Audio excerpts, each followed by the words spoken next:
Aujourd'hui, on prend 5 minutes pour tout savoir sur la plus vieille maison de Paris, qui a été considérée pendant plusieurs siècles comme celle de 3 rue Volta. Et depuis quelques années, après des recherches récentes, on sait qu'en fait c'est celle du 51 rue de Montmorency, où on se trouve aujourd'hui. Donc cette maison, la plus ancienne de Paris, elle date de 1407. Elle a été construite par Nicolas Flamel, juste après la mort de sa femme Pernelle. Et en fait, Nicolas Flamel était un écrivain, copiste, libraire.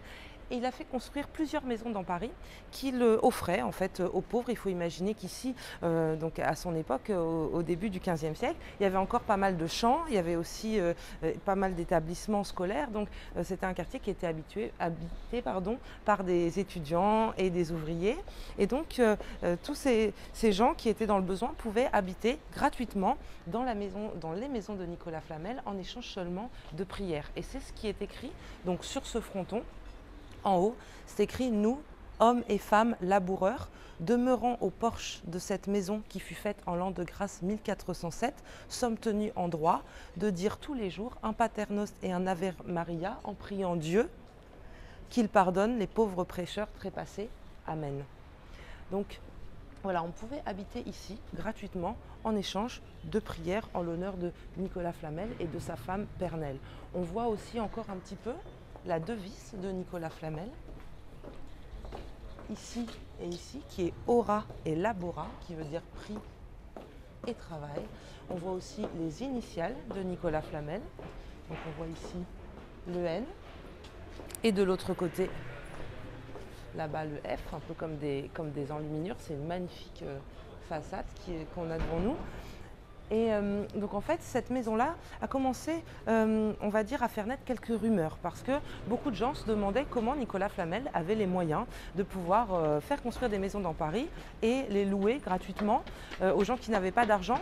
Donc on a lancé la rumeur qu'il était alchimiste, c'est-à-dire qu'il aurait percé le secret de la pierre philosophale qui donne le pouvoir de changer les métaux en or et de vivre éternellement. En fait, Nicolas Flamel, tout simplement, avait hérité de sa femme Pernelle, qui était plus âgée que lui et qui avait déjà été mariée 2 fois, qui avait donc une grande fortune. Mais à l'époque, cette rumeur d'alchimie a pris énormément d'ampleur et encore aujourd'hui, on considère Nicolas Flamel comme un alchimiste français. On le retrouve d'ailleurs dans plusieurs légendes, on va dire aussi romans, films, etc. Notamment même dans la culture populaire comme dans Harry Potter par exemple, où on parle de Nicolas Flamel.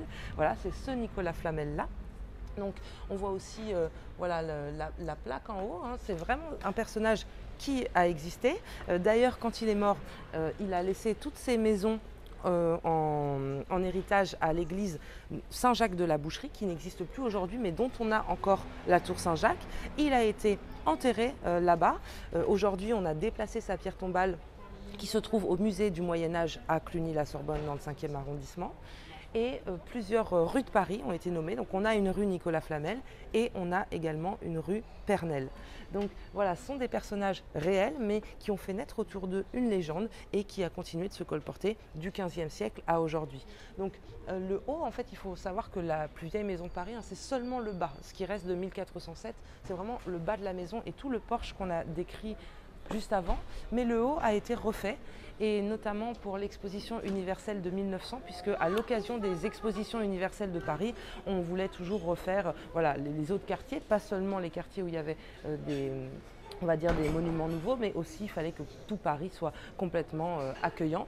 Donc on a refait à cette occasion le haut de la maison. Ce qui reste, c'est vraiment le bas. Et aujourd'hui, le bas accueille donc un restaurant, un super restaurant d'ailleurs, qui est, comme vous le voyez peut-être, on va dire, apprécié par le guide Michelin. Et voilà, j'ai pas d'action dans ce restaurant, mais je vous invite quand même à y aller parce que c'est vraiment un bel endroit et surtout c'est un endroit historique de Paris.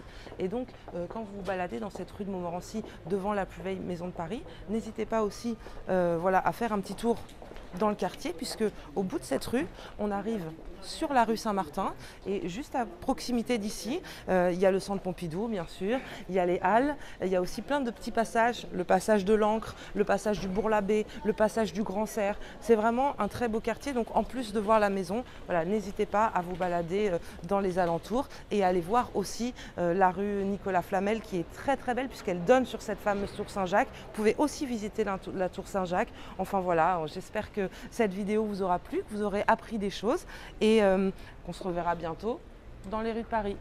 Bonne journée.